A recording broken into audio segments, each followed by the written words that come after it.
Hi everyone, this is Mali. So I saved the best for last as it's going to be my 31st drawing. Part of my challenge is sketch a day for 1 month. And today I'm going to draw a portrait, which is not always the face. It's also about capturing a moment in someone's life. I'm placing the big shapes first, as always. It looks like the person is going to fit inside a rectangle, almost a square actually. And then I will divide the drawing. So I trace a vertical line to control the symmetry of the left side and the right side, and also half for the top and the bottom. Next, I'm going to divide in 3 parts basically: the head, the body, and the arms and the book.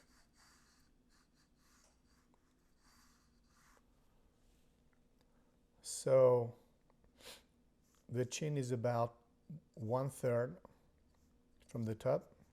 You have 2/3 and 1/3. This line here is about 1/3 and then 2/3. And then I'm going to chop those straight lines to build the shape of the body.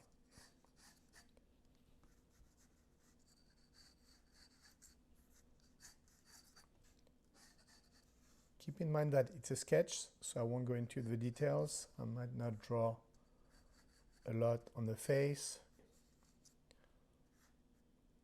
So we have the face now, and then I'm going to place the sweater. So I'll trace a line from the chin and another line here from the jaw. And then I will place the arms now. So you have the wrist on the line of the sweater.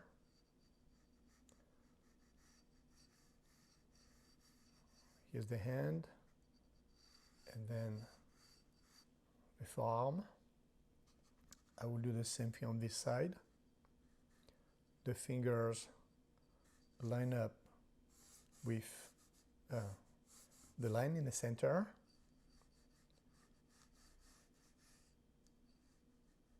So that's my hand and the forearm. Now let's place the book. The book could be actually higher.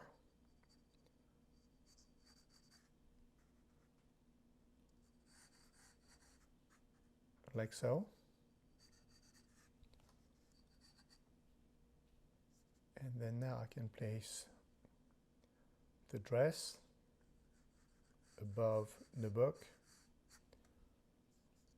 I place the color on this side as well, just for the symmetry. I'll draw the hair on top of the collar later on. Next, the arm and the armpit. The same thing on this side. When there are too many lines, erase them or keep them. Sometimes it can be helpful. In this case, it's distracting. That's why I erase them.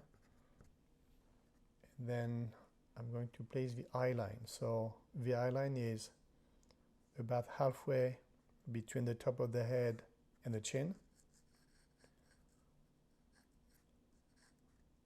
The nose halfway between the eye line and the chin, and the mouth slightly below. Let's erase the rectangle now.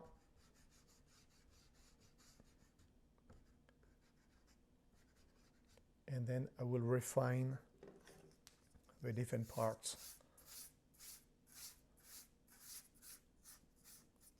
So let's start with the head, because I'm trying to capture the likeness and the expression, even if I won't draw the details.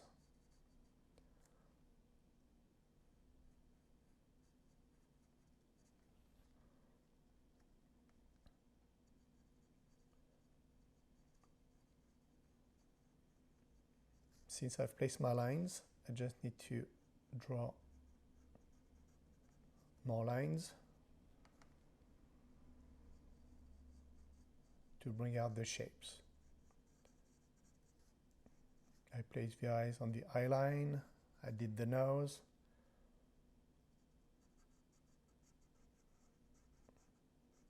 I placed the smile,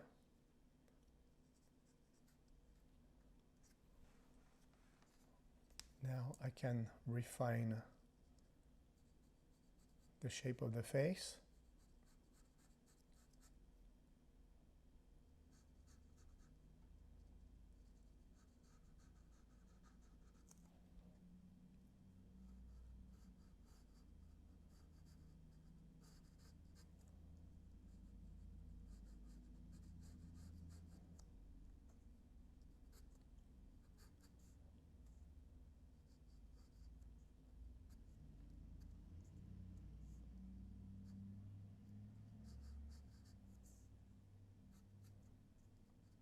I will shrink here and there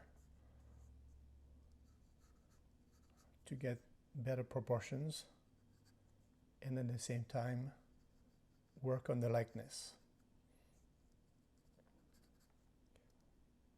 You have the hairline, and make sure that the forehead is not too big.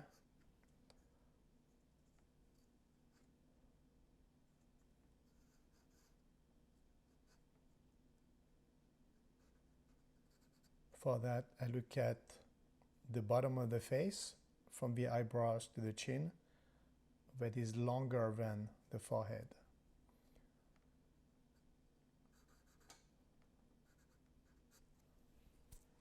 The hairline,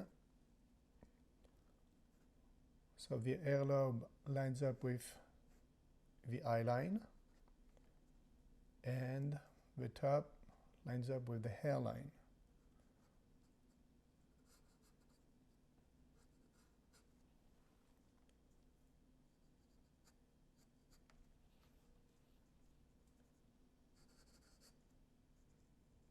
Now that everything on the face is in proportion, I can sketch the hair,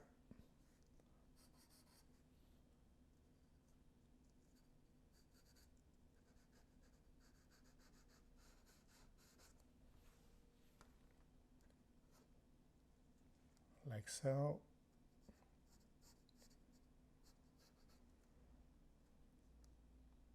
So that's what I encourage you to do. Instead of tackling a face, which is much harder, you can draw someone seated or standing, someone who can pose for you for 20-30 minutes or longer. But you just focus on the shape, the proportions, the size of the body, and you're not dealing with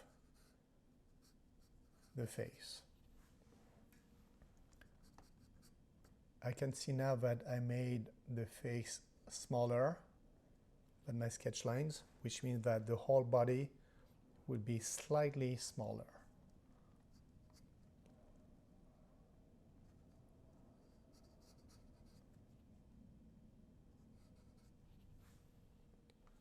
But because I have my sketch lines, I know where I'm going, and it will be easy to make the adjustments. So I'm going to work on the left side and the right side at the same time to control the symmetry.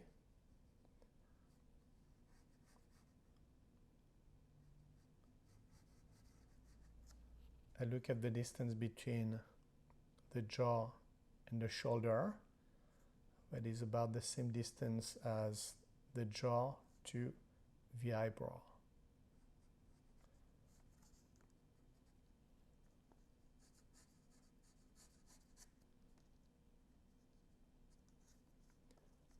The wrist is on the left side of the hair, and the sweater is on the right side of the wrist.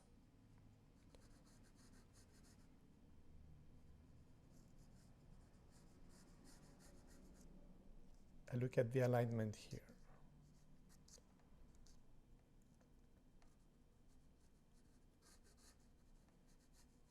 Now I can place the fold.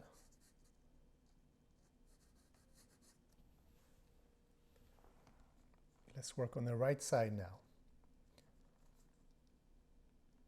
So the base of the sweater lines up with the hair.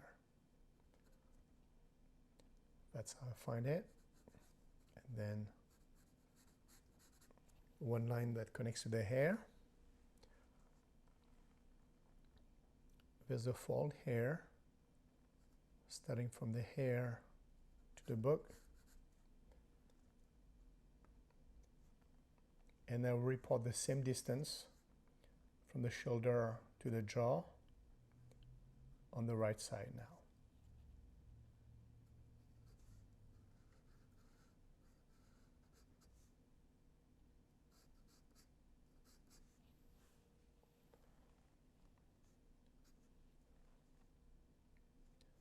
Now let's place the chest. So the top of the dress is the same distance as the chin to the hairline. So I report this distance there. And I place the chest.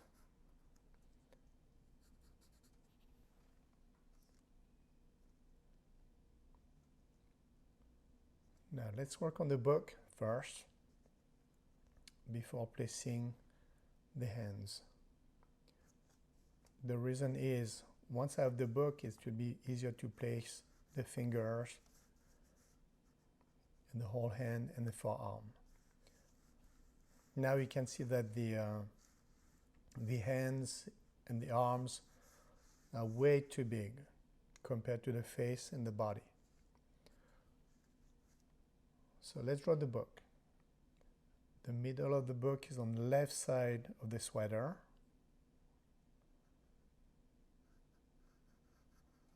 Let's make the top curvy. I look at the distance between the sweater and the side of the book. It's right there. Let's do the right side of the book. So it's not on the same line, it's slightly higher.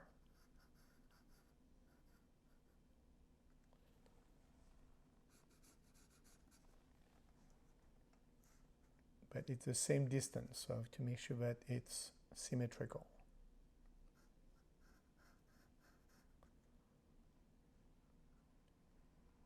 It's the same curve, but it's longer at the bottom. The same thing on this side, it's about the same curve, but longer. There's a small gap between the book and the arm.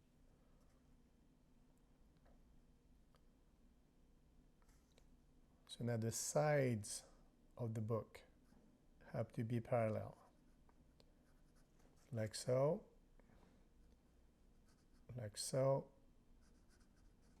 and like so.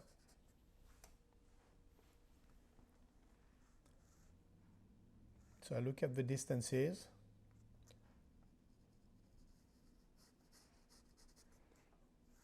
This distance, the gap, and this side also. Now, how to place the fingers and the arm. So let's work with the shape of the hand first. I start with the top, it's flat, and I imagine that it's just one shape, all the fingers in one shape. I place the middle finger,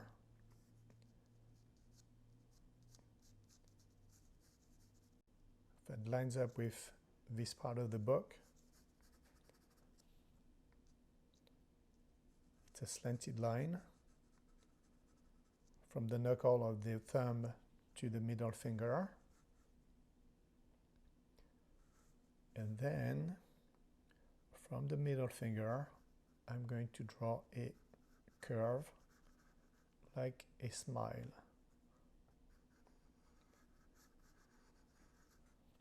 So that's the shape of the hand, and then I just need to draw the fingers inside this shape. First, I will finish the forearm. So it goes slightly below the hand, like so. It goes up, and it curves to connect to the side of the arm.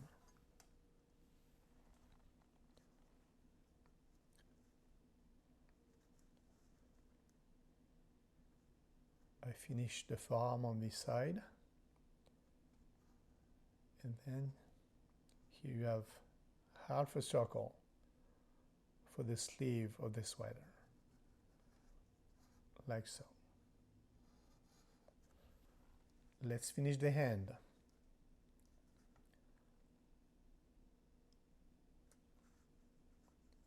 So it's going to be easier to place the middle finger, the third finger, and the pinky by drawing more smiles. The fingers are parallel, so I place the pinky, the third finger, and the middle finger. On this side you have the knuckles, so just stop right there. And finally, the index finger that is parallel to the thumb. So this line helps me to place the index finger.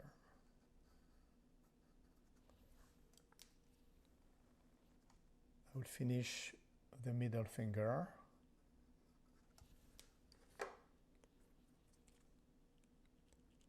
And erase the structure of the hand so we can see better the book.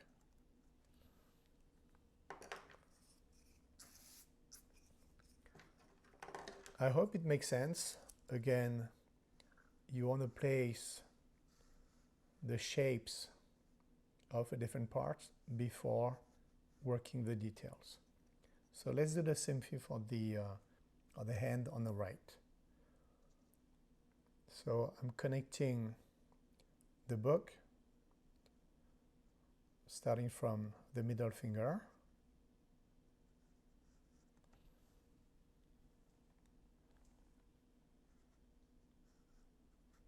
And I can see that this side of the book lines up with the other side that rests on the forearm. So that's how I find the height at the top of the forearm. Again, let's draw the shape of the hand first.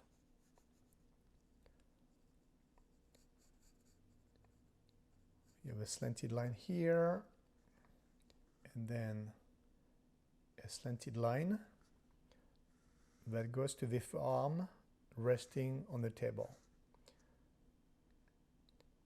And the arm resting on the table is lower than the pinky.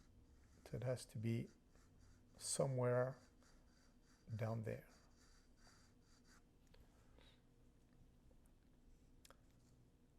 The forearm lines up with the thumb here.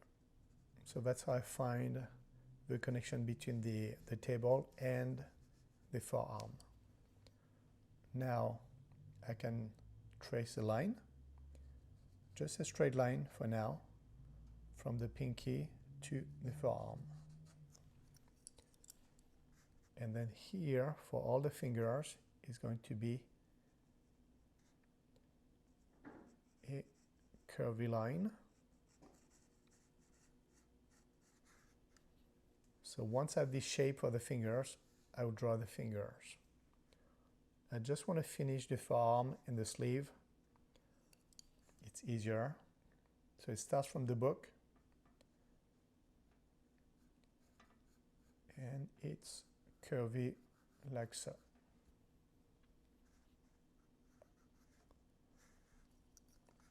I'm going to draw the table.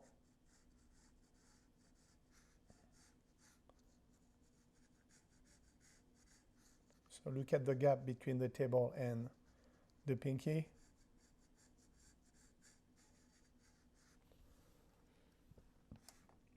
And I will finish the elbow going to the side of the arm.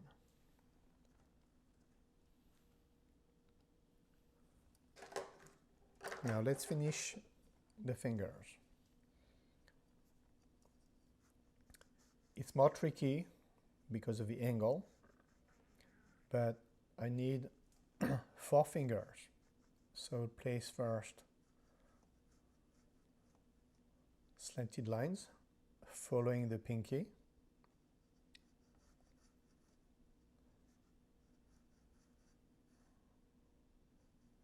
Add 3 lines, and that makes 4 fingers. 1, 2, 3, 4. And the space, starting from the book, the space between the index finger and the thumb.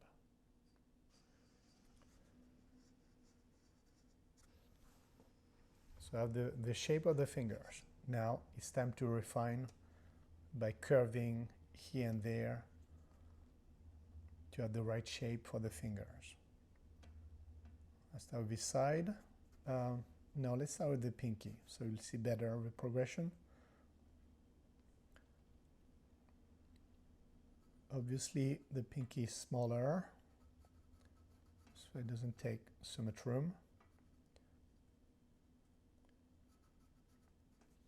I also want to curve here the hand. So from the knuckle, you're going to curve the hand and connect it to the table. Let's erase that so we can see better.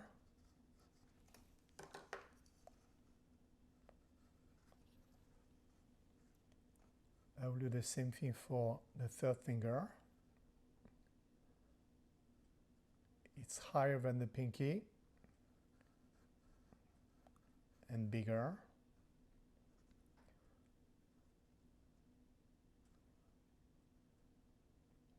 The middle finger is the same shape, it's just higher.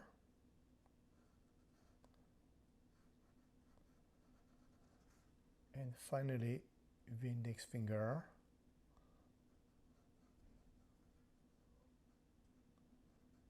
Like so. And you want to curve more the thumb, so it's not just straight.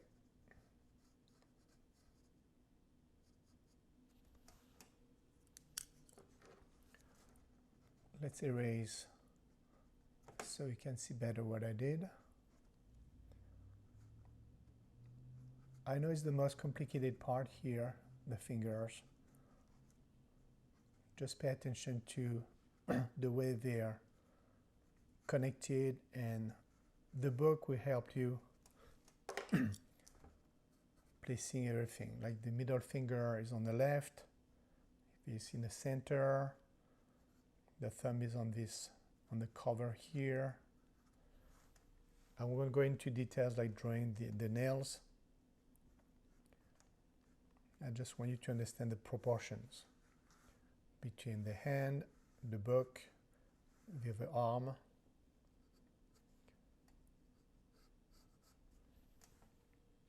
And that's pretty much it.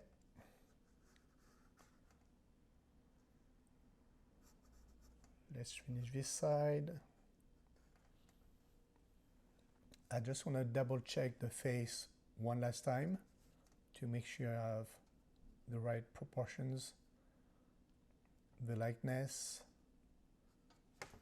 and let's clean also so we can see better.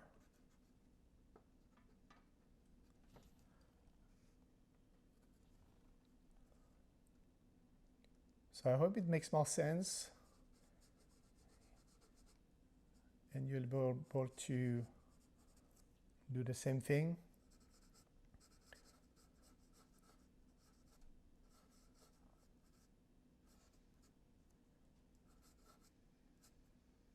If you like this video, please subscribe, leave a comment down below, and then as always you can download this photo to practice on my Patreon page. The link is also in the description below. I think I'm done for today. So now it's your turn, and I'll see you in my next video.